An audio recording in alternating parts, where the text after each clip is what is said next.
नारायणं नमस्कृतं नरं चैव नरोत्तमं देवीं सरस्वतीं व्यासं ततो जयमुदीरयद्व्यासाय विष्णुरूपाय व्यासरूपाय विष्णवे नमो वै ब्रह्मदेवाय वसिष्ठाय नमो नमः। गुरुर्ब्रह्मा गुरुर्विष्णु गुरुर्देवो महेश्वर गुरुर्साक्षात् परब्रह्म तस्मै श्रीगुरवे नमः। भक्तिभक्तभगवन्त गुरु चतुर्नाम बपुये किनके भगवन्दन किए नाशे विघ्ननेक।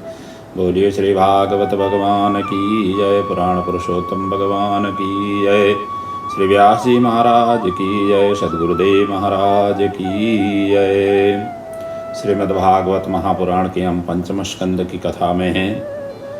पंचम स्कंद अपने आप में अद्भुत स्कंद है। भागवत के 10 लक्षण के अंतर्गत ये स्थान लीला से संबंधित है। यहाँ पर हमने अभी तक के प्रसंग में ऋषभदेव का अद्भुत चरित्र चिंतन मनन किया। वही ऋषभदेव के सुपुत्र भरत जी का चरित्र भी हमने कुछ अंश में उनका वर्णन उनका चिंतन मनन किया।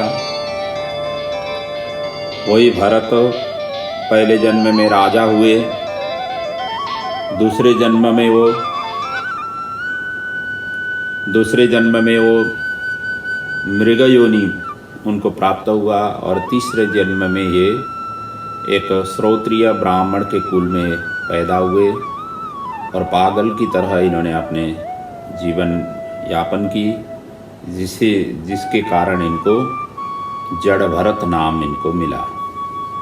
ये कोई नामाकरण से प्राप्त नहीं हुआ था, लेकिन इन्होंने जड़वत आचरण किया था और इनको पूर्व जन्म की सारा वृत्तांत इनको पता था। इसलिए वो नहीं चाहते थे कि पुनः पुनः मैं संस्कृति चक्र में आ जाऊं। अब तो ये जीवन की लीला को प्रभु के ही चरणों में निरंतर समर्पित करना है। इसलिए गायत्री मंत्र 4 महीने तक में भी उन्होंने नहीं सीखा और नहीं दिखाया, केवल भगवान की चिंतन मनन करते रहे। इसी क्रम में जब माता पिता का शरीर पूरा हुआ, उसके पश्चात इन्होंने अपने जो भाई भाभियाँ थे उन्होंने उसी प्रकार की इनके आचरण की। व्यवहार में, क्योंकि कोई भी घर में ऐसे समाज के अनुकूल नहीं चलने वाला हो, परिवार के अनुकूल नहीं चलने वाला हो, अपने एकांत में मस्त हो, उसके प्रति घर वाले भी तंग आ जाते हैं। एक छोटी सी बीमारी किसी घर में परिवार में आ गई तो कितना घर में उथल पुथल हो जाता है। यहाँ पर तो सारा का सारा जीवन ही वो तो जैसे समाज चल रही थी उसके विपरीत ये चल रहे थे। इसलिए सभी के लिए सहन नहीं हुआ, सुपाच्य नहीं हुआ। इसलिए व्यवहार उन्होंने उस प्रकार की कि जो खेतों में उनको काम लगाया, खेतों में भी उसी हिसाब से उन्होंने उल्टे सीधे काम कर दिए। और जहाँ अनाज को रक्षा के लिए इनको रख लिया, कहते हैं कि खाने वाला भी राम है, खिलाने वाला भी राम है, और मैं कहाँ से रोकूं, तो मुझे रोकने का क्या काम, यही कहते हुए उन्होंने उनको भी छोड़ दिया। ये इस तरीके से इन्होंने ऐसी आचरण की, ऐसे व्यवहार की, जिस व्यवहार को बाकी लोगों को पता नहीं चला। वो खुद ही वही जानते थे, बाकी किसी को पता नहीं चला कि इन्होंने क्यों ऐसे आचरण किया, कैसे क्यों ऐसे व्यवहार किया। इसके पीछे कोई लगे नहीं, वो अपने आप ही मस्त में रहे। इसलिए कहा जाता है ना, एक बच्चों का छोटी सी उनकी भविष्य देखते हुए माता पिता को उनकी जिस क्षेत्रों में रुचि है उसी रुचि के अनुकूल होकर के उनको शिक्षा दीक्षा देने की कोशिश करनी चाहिए।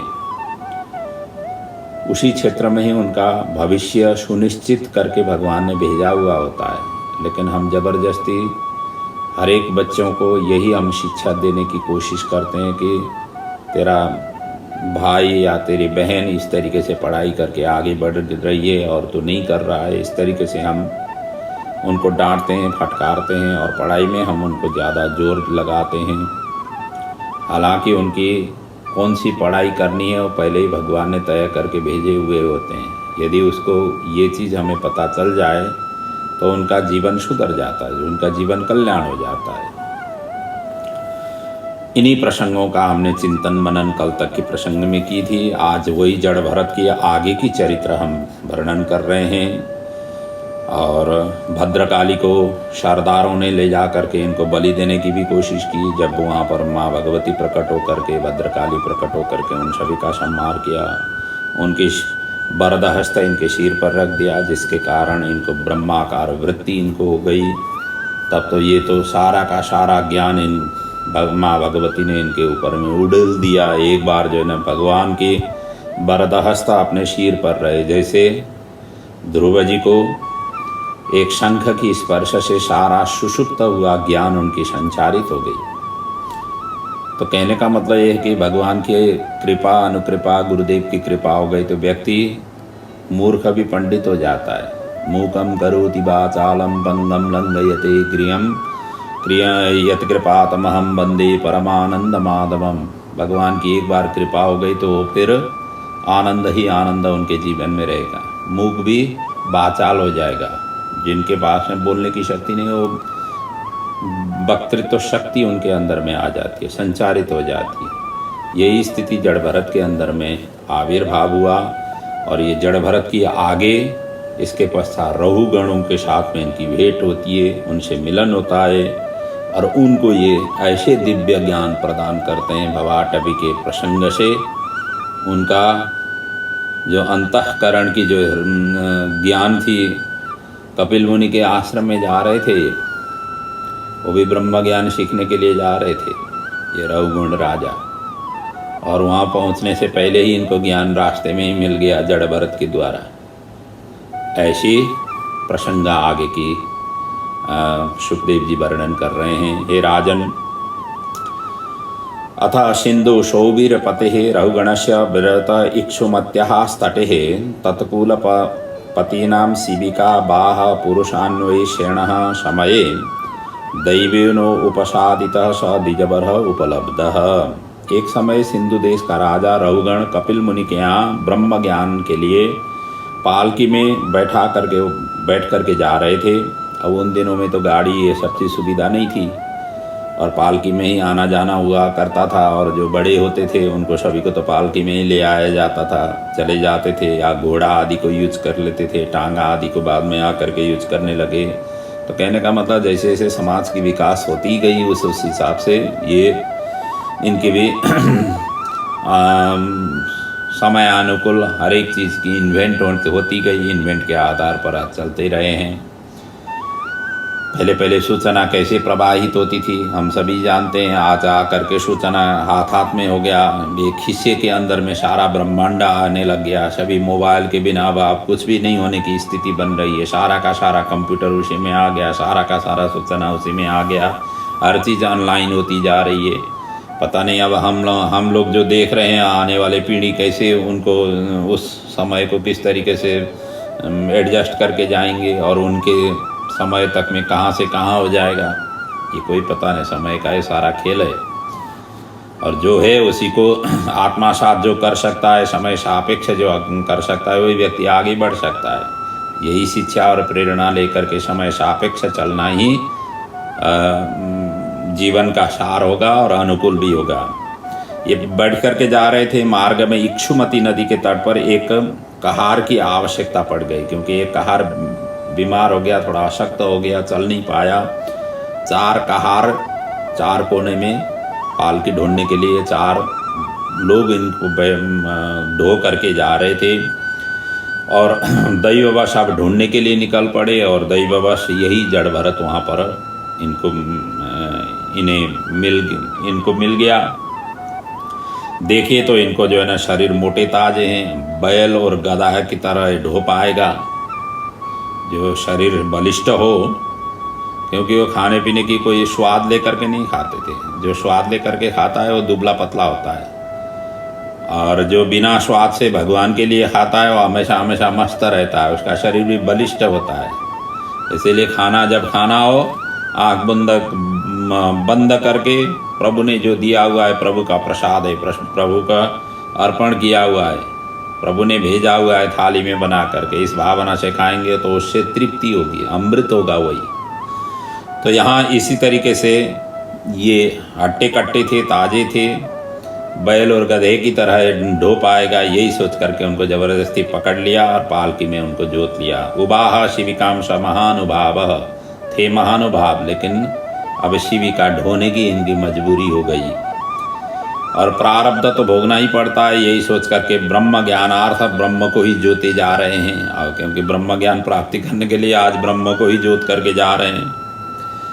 हे नाथ, मेरा प्रारब्ध कब तक खत्म होगा? ऐसे जड़ भरत ऐसे मन मन में कहने लगे। मार्ग में चींटी आदि जीभ पैर के तले दब नहीं जाए, इसीलिए वो उछल जाते थे, कूद जाते थे, और जिससे पाल की ऊपर नीचे हो जाती थी। राजा भी ऊपर और ठोकर खाते थे, क्योंकि पालकी के ऊपर में भी कुछ ऐसे छप्पर जैसा बनाया हुआ था। जैसे उछल जाते थे तो ऊपर जो है ना, वो बैठे बैठे ऊपर उनको भी शीर लग जाती थी। ये क्रम काफ़ी देर तक चलता ही रहा। अंततो गत्वा रहुगण ने बोला, उन्होंने कहा और डांटते हुए कहा, रे बोड़ारः साद्विति ही क्रमतः किमितिम विषयम उह्यते यानमिति। अरे ढोने वालों, ठीक तरह से पालकी ले चलो। बाकी ने कहा, बाकी जो तीन थे उन्होंने कहा कि महाराज हम तो ठीक तरह से चल रहे हैं, परंतु ये अभी नवीन जो कहा रहे ये अच्छी तरह से नहीं चल रहा है। ये कभी तो हंसता है, कभी रोता है, कभी कूदता है, इसका कोई सुनिश्चित ढंग से ये नहीं जोत रहा है, ये नहीं ले करके जा रहा है। और उसी समय राजा ने और व्यंग किया, ये दुबला पतला है, थका हुआ है, इसीलिए ऐसा कर रहा हो, अंग भी हट्टे कट्टे नहीं है। और फिर पालकी इस तरीके से उन्होंने व्यंग कर रहे थे, उसी समय पालकी फिर ऊंचा नीचा हुआ, क्योंकि जहाँ जीव जंतु आ गए तो वो उछल जाते थे, इसलिए नीचे ऊपर नीचे हुआ। और इसके पश्चात तो रहुगणों को असह्य हुआ और उन्होंने कहा कि रोक जाओ, ठहर जाओ, मतलब रोक लो। और उन्होंने रोकने की आदेश दिया, इन्होंने रोक लिया और उतर करके कहने लगे कि मैं रहुगण का राजा हूँ, आपने नहीं पहचाना, मैं दंड दे सकता हूँ, मैं इस देश का राजा हूँ, मैं दंड दूंगा। इस तरीके से उन्होंने डांटा, फटकारा, ठीक ढंग से चलो।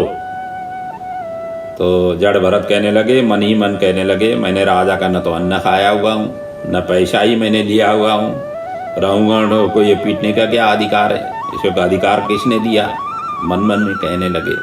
फिर आगे सोचा, यदि संत ज्ञानी के एक बार कंधे में आ गए, उनके शरणापन्न आ गए, तो जीव को नरकवासी हुआ तो सत्संग की महिमा ही घटेगा। क्योंकि एक संत के शरण में पहुंचा हुआ व्यक्ति यदि नरक जाना पड़ा, इसलिए संत की महिमा और सत्संग की महिमा ही घट जाएगी। फिर तो कोई सत्संग करने के लिए लालायित नहीं होंगे, सत्संग के प्रति उन्मुख नहीं होंगे। अतः उन्होंने सोचा कि मौनता इस घड़ी में अब तोड़ना ही चाहिए और तत्व ज्ञानार्थ नम्र हो करके जाना चाहिए, अहम भाव को छोड़ करके जाना चाहिए।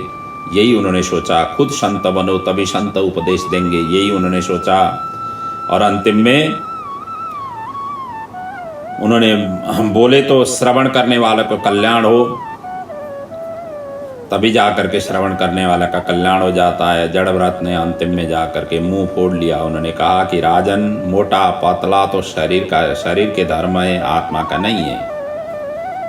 आप जिसको कह रहे हैं मोटा और पतला, ये सभी शरीर के धर्म हैं, और आत्मा ज्ञान आप प्राप्त करने जा रहे हैं, आत्मा के ये धर्म नहीं है।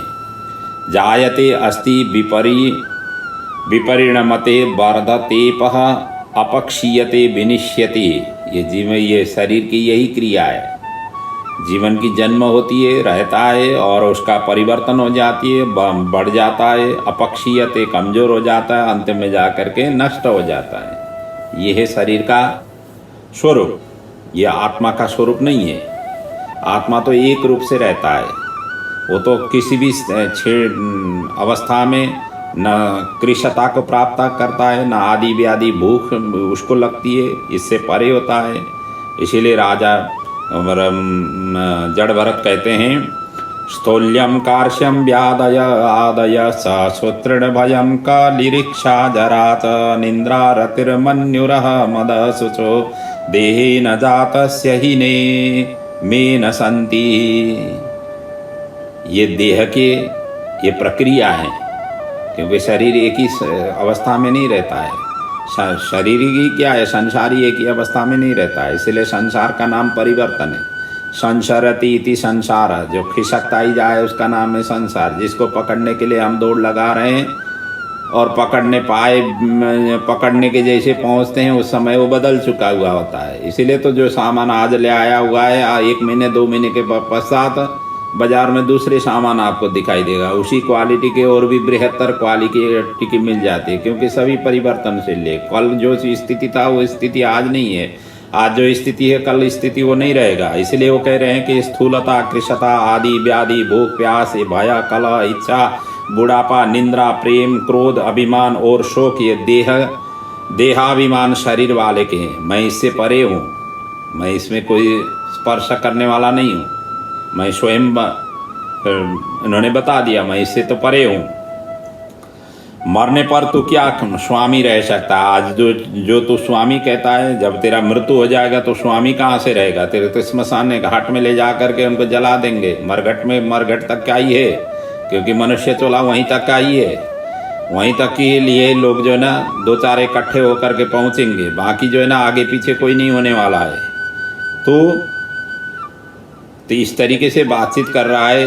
एक बार आटा हो गया और उसको फिर आटा को फिर आप पीस करके गेहूं थोड़ी बना सकते हैं। गेहूं से आटा बन सकती है, लेकिन आटा को गेहूं नहीं बना सकते हो।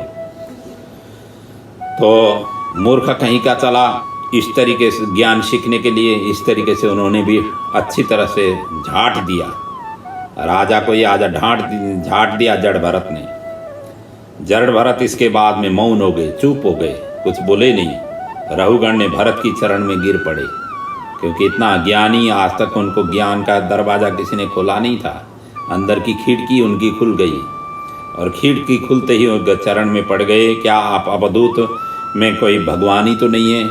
आप कोई साक्षात कपिल जी मुनि ही मुझे अपना परीक्षा करने के लिए तो यहाँ पर नहीं आए थे? नहीं तो यज्ञोपवीत धारण करके उन्होंने देखा कि धीरे से घोर से देखा तो कंधे में यज्ञोपवीत पड़ा हुआ है, और वो भी मैला था कई दिनों से, जो है ना अब ऐसी उसमें अवधूत वेश में चल रहे थे। इसलिए उन्होंने देखा तो आप ब्राह्मण तो नहीं है। वो देखते हैं, उनको कन्फ्यूज हो रहा है कि जनेऊ है कि नहीं है। इसीलिए वो पूछ रहे हैं कि आप ब्राह्मण श्रेष्ठ तो नहीं है? मैं ब्राह्मण कुल को छोड़ करके किसी के साथ में मैं नहीं डरता हूँ, क्योंकि क्षत्रिय को डरना ही ब्राह्मण से चाहिए। क्षत्रिय बाकी अन्य से डर पाएंगे तो किसकी रक्षा कर पाएंगे? क्षत्रियों का काम ही रक्षा करने का है। समाज में वही व्यक्ति रक्षा कर सकता है जो निडर हो।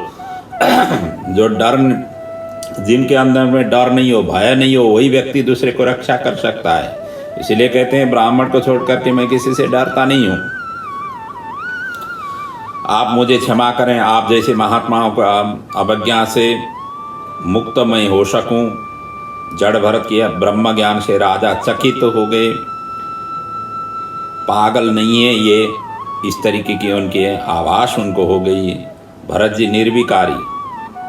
निर्विकारी थे, सम्मान अपमान और कुछ नहीं चाहते थे। जो निर्विकारी होते हैं उन्हें मान सम्मान से क्या लेना देना? ये तो सभी आसक्ति के बंधन के एक कारक हैं। कोई मान दे रहा है तो उनके प्रति हमें फिर झुकना पड़ जाता है। व्यक्ति जो है ना जहाँ से मान मिलता है उनके प्रति श्रद्धावनत होना पड़ता है। यदि नहीं और उस प्रक्रिया को एक दिन में चुका दिया या आपने उसको निरंतरता दे नहीं पाएंगे तो फिर उनका जो भाव है, स्वभाव है, वो फिर बदल जाती है। इसीलिए बड़ा समाज में चलते समय हर चीज़ की खातिरदारी करते हुए चलनी पड़ती है। जब खातिरदारी लेना ही नहीं है तो फिर खातिरदारी करने की क्या ज़रूरत पड़ेगी? फिर तो कहीं किसी भी क्षेत्रों में किसी भी अवस्था में मस्त रहेगा। किसी की प्रति झुकने की जरूरत नहीं पड़ेगी उस कंडीशन में। और ये एक बार जिसने झुकने की आदत पड़ गई वो जिंदगी भर झुकता ही रहता है। और इस तरीके से झुकने एक तरीके से करने की व्यक्ति की ये आदतें होती है। इन आदतों को छोड़ना चाहिए। जो ब्रह्म ज्ञान की तत्वों की प्राप्ति करने के लिए चल पड़े हुए हो, इन सभी की आदतों को ले लोगे तो ये सभी झंझट होंगे, ये सभी आपके लिए अंकुश होंगे। और ये सभी बंधन के कारक होंगे। इन सभी को छोड़ना है, यहाँ तक कि घर परिवार को छोड़ना है, और घर परिवार में रहते हुए अतिथि बनना है। हम मेहमान हैं, इस तरीके से वहाँ घर में रह करके आचरण करना होता है। बाकी जो है ना संसार की तो आप कहाँ तक ठीक करते जाओगे। संसार को ठीक करने निकलोगे, आपके लिए 2 साल 3 साल 300 साल की आयु भी हो जाए तो भी आप ठीक नहीं कर पाओगे। खुद ही ठीक हो जाओगे, संसार ठीक दिखाई देगा। समस्या यही है, हम संसार को ठीक करने चलते हैं, लेकिन संसार कभी ठीक आज तक हुआ भी नहीं है, होगा भी नहीं। संसार अपने ढंग से चलता ही रहेगा। और हमें किस तरीके से चलना है ये भागवत हमें सिखाती है। संसार को पकड़ने के लिए नहीं चलो, खुद पकड़ जाओ, खुद की जो है ना साधना के लिए आप तय करो। ये है तो यहाँ पर ये तो निर्विकारी थे, मानपान इनको कुछ चाहिए नहीं था। संत की परीक्षा मनोवृत्ति से होता है, वस्त्र से नहीं होता है, उनके अलंकार आभूषण से नहीं होती है। वंश से संत होना सरल है, कोई वंशानुकूल होकर के संत होना सरल है, लेकिन हृदय से कठिन है। इसके बाद जड़ भरत ने और भी उनको अब ज्ञान प्रदान करने लगे, और वही बात सुखदेव जी परीक्षित को श्रवण करा रहे हैं। ब्राह्मण जड़ भरत कहते हैं, राजन हे रघुगण को विद बाद बादन बदस्यथो नाति विदम वरिष्ठ न शूरयो हि व्यवहार मेनम तत्वम विमर्शे न सहामनंदी। ज्ञान तो तुम्हें कुछ है ही नहीं, कहते हैं पहले ही उन्होंने कह दिया, ज्ञान तो तेरे अंदर में कुछ है ही नहीं। राजन ज्ञानी की तरह ऊपर से उदाहरण देते हो। ज्ञानी तो ब्रह्मम सत्य जगन मिथ्या कहते हुए चलता है, और तेरे अंदर में तो ये सब चीज है ही नहीं। स्वर्ग आदि भोग भी पुरुषार्थ की नहीं है। यदि स्वर्ग में जाने के लिए आप ये सब चीज कर रहे हैं तो ये कोई पुरुषार्थ नहीं है। ये तो आज के कल ही मिल जाता है। थोड़ी बहुत पुण्य हो गया तो स्वर्ग आदि लोग जाने को हर किसी को मिल जाता है, लेकिन स्वर्ग आदि पहुंचना ही सारा कुछ कल्याण का मार्ग है, या कल्याण वहीं पर डेस्टिनेशन है, ऐसे सोच करके जो चलते हैं उनको तो ज्ञान का तो कुछ आविर्भाव ही नहीं हो पाता है। क्योंकि भोग के बाद फिर वो तो सारा के सारे क्षय हो जाती है। स्वर्ग आदि में जाने वाले लोग हमेशा वहाँ रहते नहीं है। ते तुम भुक्ता स्वर्गलोकम विशालम चीड़े पुण्य मर्त्य लोके विसंति, गीता में स्पष्ट कहा हुआ है। स्वर्गलोक में जाओगे तो क्षीण पुण्य क्षय होने के पश्चात संसार में आओगे। इसलिए तत्व ज्ञान तो उसको कहता है, कहा गया है तत्त्वमसि अहम ब्रह्मास्मि सर्वम खलविदम ब्रह्म नेह नास्ति किंचन इत्यादि वेदांत वाक्य को रटने से भी तत्व ज्ञान की प्राप्ति नहीं होती है, लेकिन इसको आचरण जब करोगे तब जाकर के तत्व ज्ञान प्राप्ति हो जाती है। इसलिए अतः साधना की आवश्यकता है। गृहस्थी सुख तो स्वप्न की सुख की तरह है, अल्प एवं नश्वर है तथा मिथ्या भी है। ये कोई ऐसा नहीं है स्वप्न में जैसे हम तरह तरह के स्वप्न देखते हैं उसी प्रकार की है गृहस्थी की सुख, और इसी से ही जो है ना आनंद प्राप्ति होगी, और इसी से ही हमारे कल्याण होगी। और इन वाक्यों को रटने से, वो कहते हैं ना, एक शंकराचार्य ने कहा हुआ है डुक्रियकरणे नहीं रक्षति डुक्रियकरणे। जो अंतिम अवस्था में डुक्रियकरण करने से कुछ रक्षा नहीं होगी। एक ब्राह्मण थे, उत्तरावस्था में पहुंचे हुए थे, और उन्होंने व्याकरण की वो सूत्र रटने लग गए ताकि जो है ना मैं अच्छी तरह से संस्कृत बोल सकूं, पढ़ सकूं, अध्ययन कर सकूं। और उसी समय शंकराचार्य ने कहा कि अब ये डुक्रियकरण के पीछे नहीं लगो, भज गोविंदम भज गोविंदम भज गोविंदम मूढ़ मते आओ, गोविंद के भजन करो। और डुक्रियकरण से जो है ना आपका कल्याण होने वाला नहीं है, वही स्थिति है। यहाँ पर इन सभी का तत्त्वमसि तत्त्वमसि तत्त्वमसि करके आपका कल्याण नहीं होगा, लेकिन साधना करना है तो प्रभु की स्मरण करते हुए आगे बढ़ो। यही ज्ञान यहाँ पर दे रहे हैं जड़ भरत जी। और आज जो ब्रह्म ज्ञान की शिक्षा लेने जा रहे थे, और इससे पहले भी गए होंगे कई बार, उन्होंने ब्रह्म ज्ञान की शिक्षा तो लिया हुआ होगा, ये तो पहली बार तो नहीं जा रहे थे होंगे, लेकिन आज तक उनको ये सब चीज़ गुरुदेव ने भी वो ज्ञान नहीं दिया था, कपिल जी ने भी ये ज्ञान नहीं दिया था होगा, तभी तो जा कर के आज इनका अंतरपट खुल गया, अंदर की हृदय स्पटल खुल गया। हम कौन है, कहाँ हैं और किस अवस्था में हम जा रहे हैं, ये सब चीज़ें बता रहे हैं यहाँ पर। स्वप्ने निरुक्ता गृहमेदि सौख्यम न यस्य हि अनुमितम स्वयं स्यात्। ये सभी स्वप्न की तरह स्वप्न की सुख की तरह है ये, मन ही बंधन में डालता है। मन जब तक विषय में आसक्त है तब तक बंधन है, निर्विषय होते ही मुक्त हो जाता है। इसलिए जब मन को ही निर्विषय बनाओ, मन को ही विषय आसक्त से ऊपर उठ जाओ, इससे ही कल्याण होगा। बंधाया विषय आसक्तम मुक्त ही निर्विषयम मनः। जिस दिन मुक्त हो जाएगा मन, निर्विषय हो जाएगा, उसी समय आपकी मुक्ति होगी। अभी तक तो आपके मन में ये कलुषित भावना है कि मैं इस देश का राजा हूँ, मैं दंड दे सकता हूँ। ये सब चीज़ें आपकी जो मनोवृत्ति का है, आपके अंदर का अहंकार है। यही अहंकार अभी बक बक कर रहा है और इससे कल्याण होने वाला नहीं है। जब तक अहंकारी बन करके ब्रह्म ज्ञान प्राप्त करने जा रहे हो और विषयासक्त होकर के ब्रह्म ज्ञान प्राप्त करने जा रहे हो, तो आपको जो ब्रह्म ज्ञान भी प्राप्त होगा वो सारा का सारा विषय में ही आप घटित घटाओगे। इसीलिए पहुँचे हुए व्यक्ति की वाणी सुननी चाहिए ताकि आपको पहुंचा सके। जो स्वयं गृहस्थी में लहलाती हुई गृहस्थी में बैठा हुआ है, गृहस्थी व्यक्ति क्या श्रवण कराएगा? गृहस्थी की ही तो सारा इधर उधर की बातें करेगा और इन्हें इधर उधर की मीठी मीठी बात करके आपको थोड़ा सा मन जो है ना बहलाएगा, बस इतना ही कर पाएगा। और कुछ ब्रह्म ज्ञान वो दे नहीं सकता है, क्योंकि खुद ही ब्रह्म ज्ञान ही नहीं है तो कहाँ से ब्रह्म ज्ञान दे पाएगा? ऐसी है। इसीलिए मन का एक वृत्ति अभिमान है और इसका आधार शरीर है। शरीर ही अब ये अभिमान का सूचक है। शरीर को ही मैं ममत्व रख करके फंसता है, परंतु मन से परे आत्मा है जो नारायण वासुदेव स्वरूप का सेवा में विराजमान हो, जो सत्य हो, अखंड हो, अनंत है। तो इसलिए तुम्हारा मन रूपी शत्रु ही संपूर्ण दुखों का कारण है। ज्ञान शक्ति से मन रूपी शत्रु को विनाश कर आत्मा का साक्षात्कार करें, इसी से ही आपका कल्याण होगा। विषय वासना देह गेह की आसक्ति त्याग करके तब तुम्हें जाकर के शांति प्राप्ति होगी।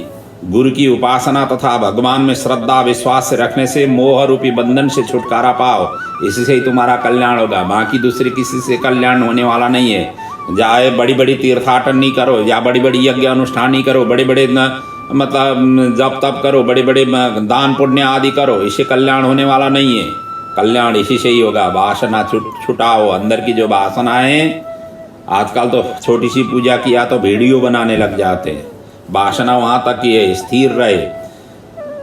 ठीक है, वो एक समझने के लिए या कल जा कर के थोड़ा अनुभव के लिए वो ठीक है, लेकिन उसी से ही हमारा कल्याण होगा, इसी से ही हमारा आत्मा साक्षात्कार हो गया, ये भूल जाइए।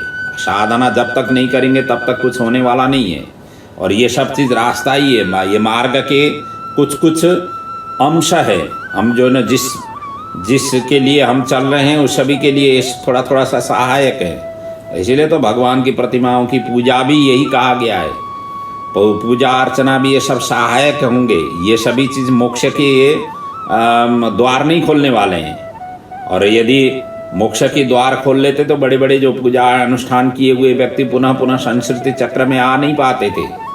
उनको स्वर्ग आदि लोक प्राप्ति होगी। पूजा अर्चना ये सब चीज़ दान पुण्य करने से स्वर्ग आदि लोकों में उनको जाने को मिलेगा।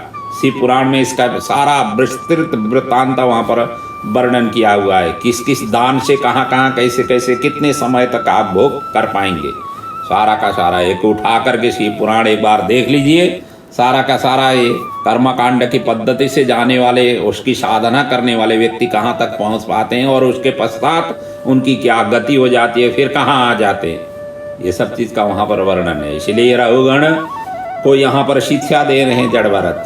रघुगण के फिर आगे जा कर के पूछते हैं, भगवान आपको मैं पहचान नहीं सका, अवधूत वेश में स्वरूप और ज्ञान दोनों आपके पास में विलक्षण है। आपको सिर झुका करके मैं नमस्कार करता हूँ। ज्वर से पीड़ित को श्रेष्ठ औषधि या ग्रीष्म से संतप्त को ठंडा जल अमृत जैसा ही, वैसे ही आपके उपदेश देहाभिमान अविवेकी मुझे अमृत रूपी औषधि के स्वरूप ये काम कर रहा है। ज्वरः अमृतस्यः यथागदं शत निदादग्धस्य यथा हिमाम्बः उदेहमानी ही विनष्ट दृष्टे ब्रह्मन् बचस्ते मृत औषधम में। मुझे आध्यात्म का योग की सरलता से आप समझाइए। जड़भरत जी ने उत्तर देते हुए कहने लगे, हे राजन, मैं सिंधु देश का राजा हूँ, से आप अंध हो रहे हैं।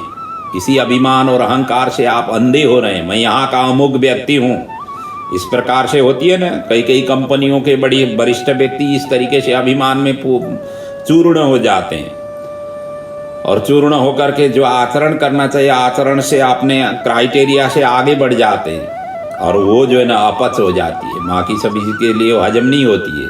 जो जहाँ है जिस रूट से वो निकला हुआ है रूट को नहीं छोड़ना चाहिए। व्यक्ति एक बार जो है ना पदवी में पहुँच जाता है तो रूट छोड़ देता है, जहाँ से वो निकला हुआ भूल जाता है कहाँ से मैं आया हुआ हूँ, किस रूप से आया हुआ हूँ, किस क्षेत्रों से आया हुआ हूँ, ये सारा का सारा भूल जाता है।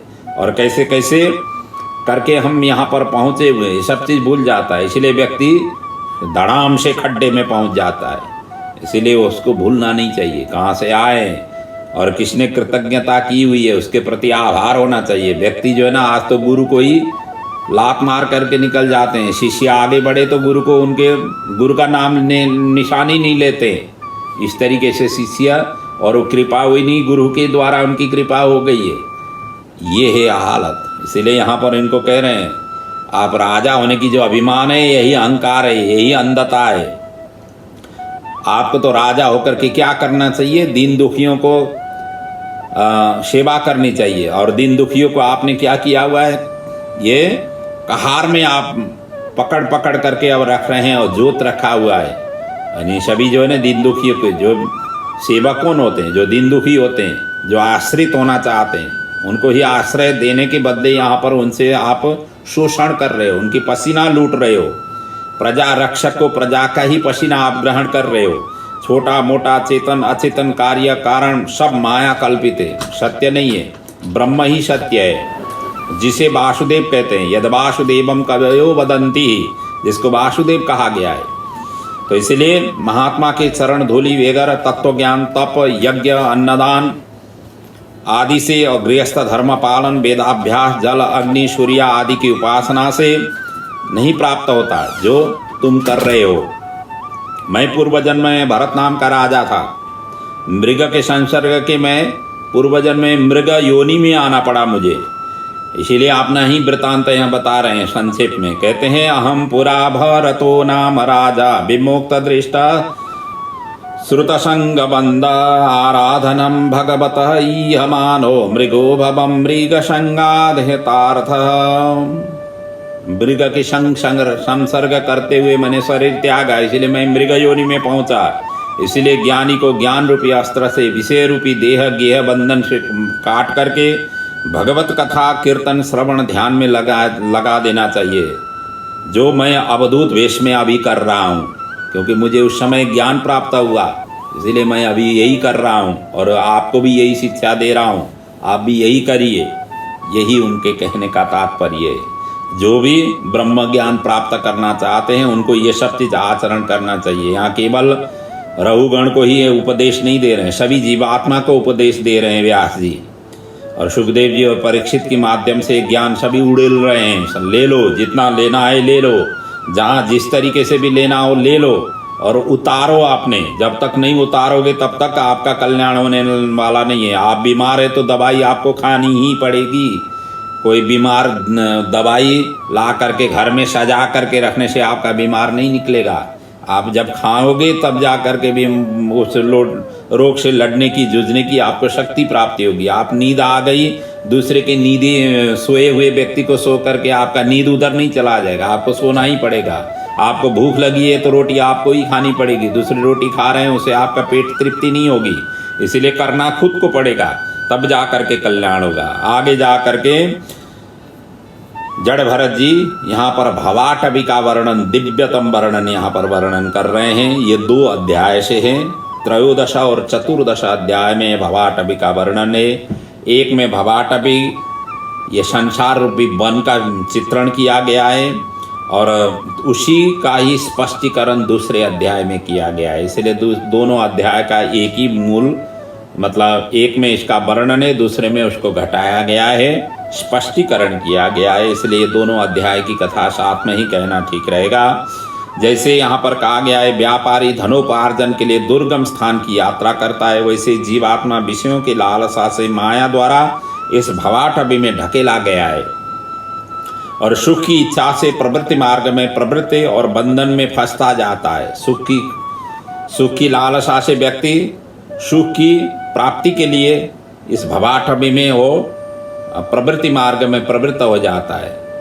और जो कार्य हैं, जो भी इसके पास में आइडिया आ जाती है और जहाँ से उसको आइडिया आ जाती है, उस आइडिया को प्रयोग में ले आते हुए प्रवृत्ति मार्ग में एकदम से वो फंसता ही जाता है। और जैसे जैसे फंसता जाता है, जैसे जैसे कारोबार आगे बढ़ाता जाता है और बंधन में फंसता ही जाता है और उसके ऊपर निकलने का उसको समय ही नहीं आता है। वैसे जो है ना, पार आने का उसको समय ही नहीं आता है।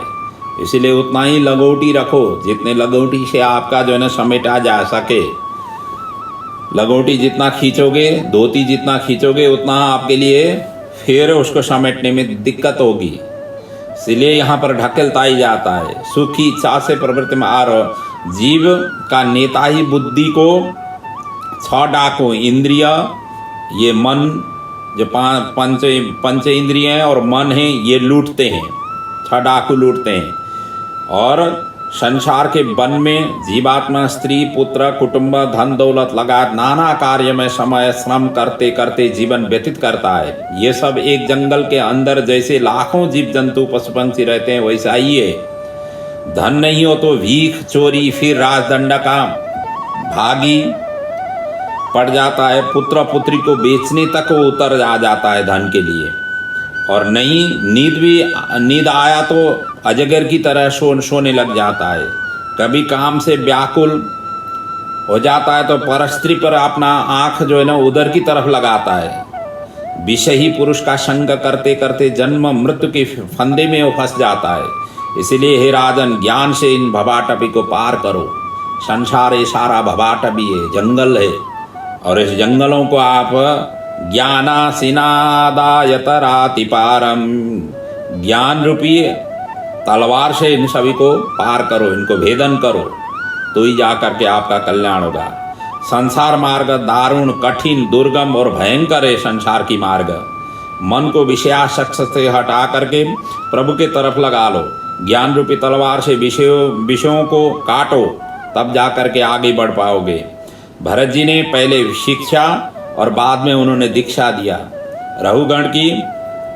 राजा रघुगण के दीन होकर के भरत को प्रणाम उन्होंने किया और ब्रह्म ज्ञानियों में वयोवृद्ध को प्रणाम किया। शिशु युवा बालक सभी को उन्होंने प्रणाम किया। अवधूत वेश के भी कल्याण हो, सिर झुकार करके उन्होंने अंतिम में जा करके प्रणाम किया। नमो महद्भ्यो नम शिशुभ्यो नम युवेभ्यो नम आबटुभ्य ये ब्राह्मणा गाम बधूतलिंगा स्वरंति तेभ्य शिवमस्तु राज्ञाम। सभी का कल्याण हो, इस तरीके से उन्होंने प्रणाम किया। आज आकर के वो तो यही सोचते थे जिन प्रणाम योग्य को ही प्रणाम करना चाहिए। आज आकर के उन्होंने शिशु को भी, युवा को भी, बालक को भी, सभी के सभी उन्होंने प्रणाम करने में आए। जब ब्रह्म ज्ञान हो जाती है, व्यक्ति इस तरीके से ब्रह्माकार वृत्ति उनके अंदर में आविर्भाव हो जाती है। यही राजा इधर जड़ भरत ने रघुगण को यही उपदेश यहाँ पर दिया। इसके भरत जी इसके बाद भागवतमय होकर के विचरण करने लगे। देह त्याग रघुगण, और उन्होंने विचरण करते हुए उन्होंने देह त्याग किया। रघुगण कृतार्थ हो गए और इस चरित्र से सुनने से सुनाने से दोनों भागवतमय हो जाते हैं। किसी से ज्ञान लेने की जरूरत ही नहीं पड़ती है। और सर्वः एवाशिषा आत्मनः आशास्ते न कांचन परत इति, किसी से मांगना नहीं पड़ता है, तो ये स्थिति प्राप्ति हो जाती है। इसलिए भागवतमय वृत्ति दोनों ने अवलंबन करते हुए दोनों ने अपने भगवान को प्राप्त किया। इस प्रकार की ये वर्णन है जड़ भरत की प्रसंग को। अब आगे इनके वंश में और आगे जा कर के कौन कौन हुए हैं, इनका संक्षिप्त में वर्णन है आगे के अध्याय में। सुखदेव जी कहते हैं, राजन भरतस्यात्मजः सुमितिर्नामः विहितो यमुः बाबः केचित् पाखंडिनः ऋषभः पदवीम् अनुवर्तमानः कलौ कल्पयिष्यन्ति। कहते हैं भरत के पुत्र सुमति, कुछ पाखंडी लोग कलयुग में बुद्ध का अवतार इनको मानेंगे। वंश परंपरा में देवाजित आदि 14 राजाओं के बाद नक्त के घर में महाराज गय उत्पन्न हुए। गय यशस्वी थे और भगवान के अवतार इनको माने, हर प्रजा जो है इनको भगवान के अवतार मानते थे। राज्य में पृथ्वी प्रजा के मनोरथ पूर्ण करती थी। यज्ञ में स्वयं भगवान प्रकट होकर के फल ग्रहण किया था इनके यज्ञ में। स्वर्ग में पुण्य का छठा हिस्सा इनको मिला था। इसलिए कहते हैं गयाद गायन्त्यम चित्ररथ सुगति अवरोधेन इति ही त्रयः पुत्रः। और गय के आगे जाकर के गय की पत्नी गयंती भार्या से चित्ररथ, सुगति और अवरोधन 3 पुत्र उत्पन्न हुए। उनकी वंश परंपरा में अंतिम राजा बीरज हुए। इनके 100 पुत्र और 1 कन्या उत्पन्न हुई। बीरज के विषय में कहते हैं प्रियव्रतम वंशमिमं बीरजश्चरोद चरमोद्भवः अकरोत्यत्यलं कीर्त्यः विष्णुशूरगणं यथा। जैसे वामन भगवान ने देवकुल को अलंकृत किया, वैसे ही बीरज ने प्रियव्रत के कुल को अलंकृत किया। यहाँ तक कि इनके वर्णन है। और इसके पश्चात प्रियव्रत की वंश का आगे का वर्णन यहाँ पर उल्लेख नहीं है। आगे अब ये स्थान लीला से जो स्थित है दूसरा जो भाग है, क्योंकि हमने एक तो ज्ञान परमहंस की बात बताई और भागवत परमहंस की बात हमने इन चरित्र का चिंतन मनन किया। अब आगे जाकर के भुवन कोश का वर्णन यहाँ पर किया गया है। और सुखदेव जी आगे वर्णन करते हैं राजन। अब ये खगोल भूगोल का वर्णन है। खगोल का वर्णन बाद में है, पहले भूगोल का वर्णन है। ये पृथ्वी कहाँ कैसी है, किस मात्रा में है, इन सभी का यहाँ पर चरित्र का वर्णन है। हालांकि आज विज्ञान ने इनका सटीक ढंग से सारा कुछ निकाल चुका हुआ है। पृथ्वी की कहाँ पर जल है, कहाँ पर स्थल है, कहाँ पर आबादी है, कहाँ पर हिमालय है, कहाँ पर मतलब ये क्या है कि हिमच्छादित क्षेत्र है। ये सभी का सभी विज्ञान ने सब कुछ निकाला हुआ है। लेकिन हमारी भागवत ने जिस तरीके से वर्णन किया हुआ है उसका संक्षेप में श्रवण करें। सुखदेव जी कहते हैं राजन तस्मात् प्राधान्येव भूगोलकः विशेषनामः रूपमान लक्षणतो व्याख्यास्यामः। कहते हैं भगवान का माया अपार है। देवताओं के समान आयु हो तो भी ये वर्णन करते रहें तो भी ये पूरा नहीं हो पाता है। फिर भी संक्षिप्त में सुनो। जिसमें हम रहते हैं, जिस जगह पर हम रहते हैं, इसका नाम जम्बूद्वीप है और भूमंडल कोश का ये स्थान है और इसे कोश स्थानीय बतलाया गया है। इसका विस्तार 1 लाख योजन एवं कमलपत्र सदृश गोलाकार है। इसमें 9 हजार योजन वाले 9 वर्ष हैं। सीमा विभाजन करने वाले 8 पर्वत हैं। बीच में इलावृत वर्ष है। मेरु पर्वत भी इसी में भी बीच में ही है। इलावृत के उत्तर में नील श्वेत श्रृंगमान ये 3 पर्वत हैं जो रम्यक हिरण्मय और कुरु नामक वर्ष का विभाजन करते हैं। पूर्व से पश्चिम पर्यंत खारा समुद्र तक ये फैला हुआ है। इलावृत के दक्षिण में निषद हेमकोट एवं हिमालय पर्वत क्रमशः हरिवर्ष किमपुरुष तथा भारतवर्ष की सीमा का विभाग करते हैं। इलावृत के पश्चिम में गंधमादन एवं माल्यवान 2 पर्वत हैं। भद्राश्व तथा केतुमाल को विभाजन एक करते हैं। केतुमालः भद्राशयो सीमानं विदधाते। और इसके अतिरिक्त अनेक पर्वत, नदी, ताल, उपवन, वृक्ष, लता, आम्र, जामुन, कदम्ब, बटवृक्ष आदि इनसे लदा हुआ, इनसे भरा हुआ क्षेत्र में है।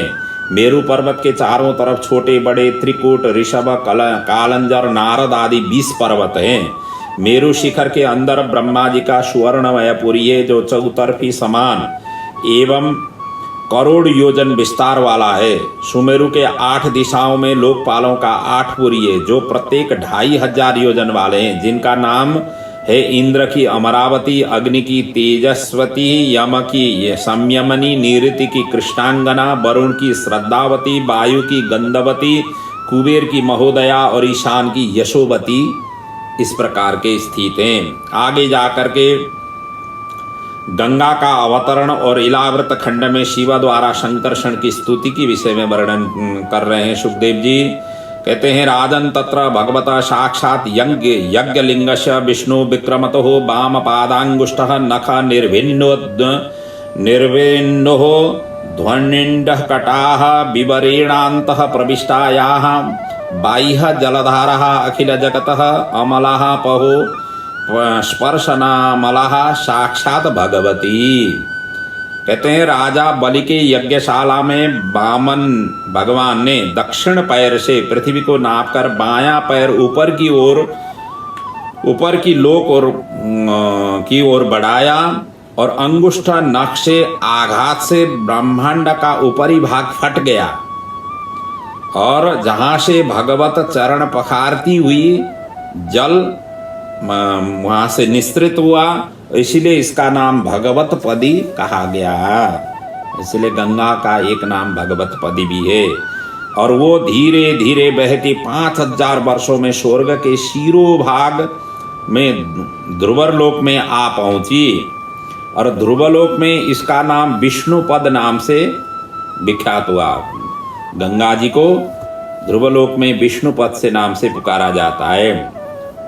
ध्रुवलोक में उत्तानापाद पुत्र ध्रुव नित्य इस जल को शीर में लगाकर गंगा की स्तुति करते हैं। बाद में सप्तर्षियों ने तपस्या का साक्षात फल समझाकर जटा मंडल में धारण किया और इसे तपस्या का आत्यंतिक सिद्ध मानते हैं। और वो जल आकाश मार्ग से सुमेरु के ऊपर ब्रह्मलोक में आकर के अंततोगत्वाए गिरी और ब्रह्मलोक में वह जल 4 धाराओं में विभक्त होकर के चारों दिशाओं की ओर जा गई, मतलब चारों दिशाओं की तरफ प्रवाहित होने लगी।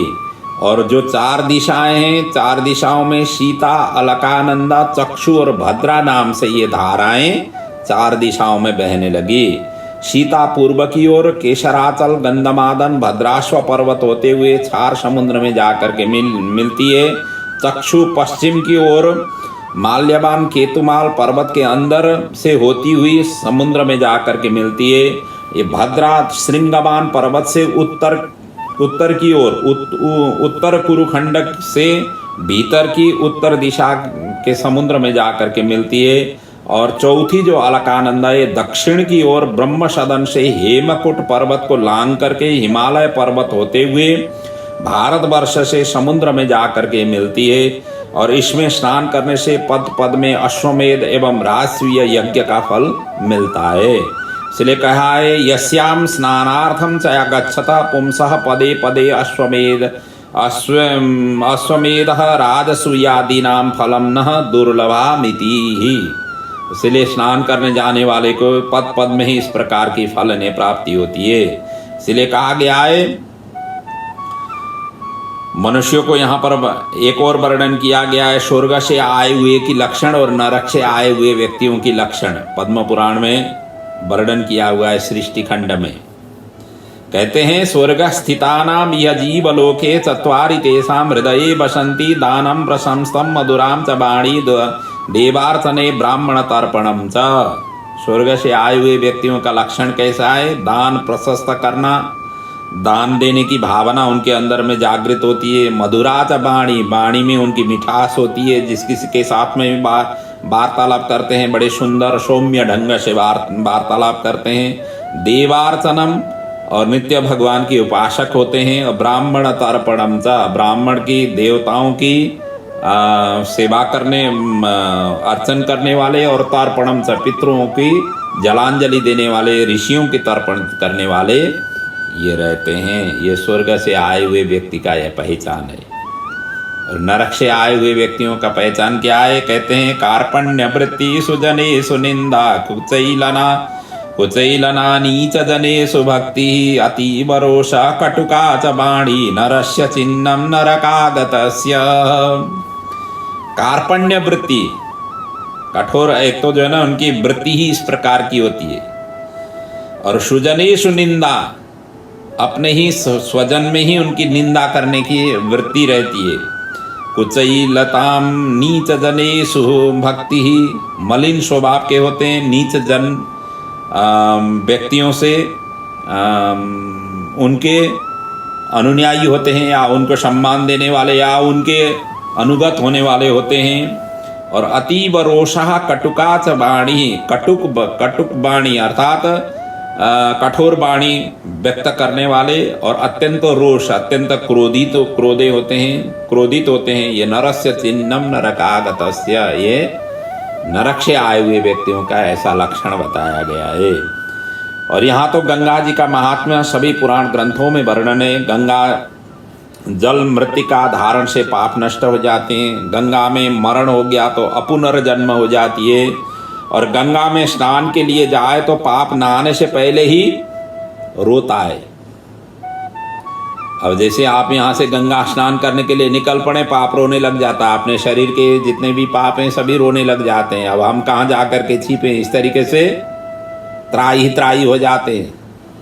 इसलिए जीवन में एक बार तो क्या, प्रति वर्ष जा कर के गंगा में डुबकी लगानी चाहिए। जो भारतवर्ष में रह रहे हैं, जो इर्द गिर्द में रहे, जो विदेशों में भी रह रहे हैं, जब भी भारतवर्ष की यात्रा हो ऐसे तीर्थों की सेवन करना चाहिए, गंगा जी में जा कर के डुबकी लगाना चाहिए। जन्मांतर की पाप सभी प्रक्षालित हो जाती है। इस तरीके से उनकी सेवा करनी चाहिए। यहाँ पर कहा गया है आप यहाँ से चलो गंगा स्नान करने के लिए, इतने में ही सारा पाप जो है ना अपने शरीर से भाग जाता है। ऐसे पुण्य नदी की जो भगवान के चरण पखारती हुई इस धराधाम में आई हुई है। सगर राजा के पुत्रों को सभी को उद्धार करने के लिए भगीरथ जी ने तपस्या करके इस धराधाम में लेकर के आए, हम सभी के उद्धार के लिए। इसीलिए कहा गया है वहाँ पर कैसे रोता है, यदा यदा यान्ति नरो हि जाह्नवी रुदन्ति पापानि बदन्ति चा प्रियं हरे कृतज्ञानि तरं नराधमा स्वयं समुत्पाद्य निहन्तुमुद्यताम्। जब ये निकल जाते हैं पाप रोने लग जाते हैं।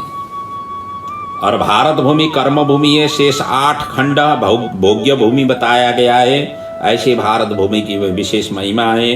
आगे जाकर के इलाव्रत वर्ष में भगवान शंकर पार्वती के साथ रहते हैं, और जहाँ अन्य पुरुष प्रवेश किया तो वहाँ स्त्री होना पड़ जाता है, लिंग परिवर्तन हो जाती है। नवम स्कंद में इसका वर्णन है, जिसकी विस्तृत वर्णन नवम स्कंद में जा कर के करेंगे।